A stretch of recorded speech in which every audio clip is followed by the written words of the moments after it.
বিশ্বৰ আটাইতকৈ দামী ঔষধ এটা পালিৰ বাবে ব্যয় হয় 28 কোটি টকা। আপোনালোকে শুনিছেনে এই ঔষধবিধৰ বিষয়ে? আজি আপোনালোকক কম এই ঔষধবিধৰ বিষয়ে।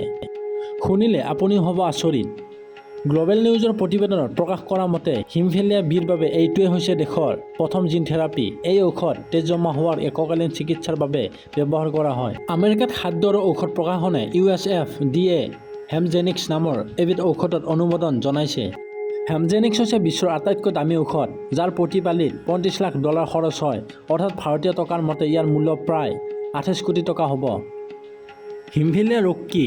হিমফিলিয়া হৈছে ৰক্তক্ষৰণৰ বিকাৰ। ই এক জিনীয় ৰোগ আৰু অতি কম সংখ্যক লোকৰ দেহত পোৱা যায়। এই ৰোগৰ বাবে শৰীৰত তেজ জমা হোৱাৰ প্ৰক্ৰিয়াটো লেহেমীয়া হয় আৰু ইয়াৰ বাবে শৰীৰৰ পৰা বৈ যোৱা তেজ সোনকালে বন্ধ নহয়।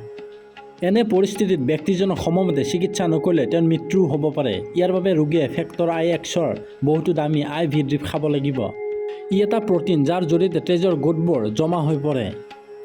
এই ৰোগ মহিলাতকৈ পুৰুষৰ ক্ষেত্ৰত বেছিকৈ দেখা যায়। ভাৰতত জন্মগ্ৰহণ কৰা প্ৰতি 5,000 পুৰুষৰ ভিতৰত এজন হিম'ফিলিয়া ৰোগত আক্ৰান্ত হয়। অৰ্থাৎ আমাৰ দেশত প্ৰতি বছৰে প্ৰায় 1300 শিশু হিম'ফিলিয়া ৰোগত আক্ৰান্ত হৈ জন্ম লয়। হিম'ফিলিয়া বি এই বিকাৰ অতি ভয়াৱহ ৰোগ। প্ৰায় 40,000 লোকৰ ভিতৰত এজনৰ এই ৰোগ হয়। হেমজেনিক্সে যকৃতত ক্লটিং প্ৰ'টিনৰ বাবে এটা জিন দি কাম কৰে। তাৰ পিছত ৰোগীয়ে নিজাববীয়াকৈ ইয়াক উৎপাদন কৰিব পাৰে।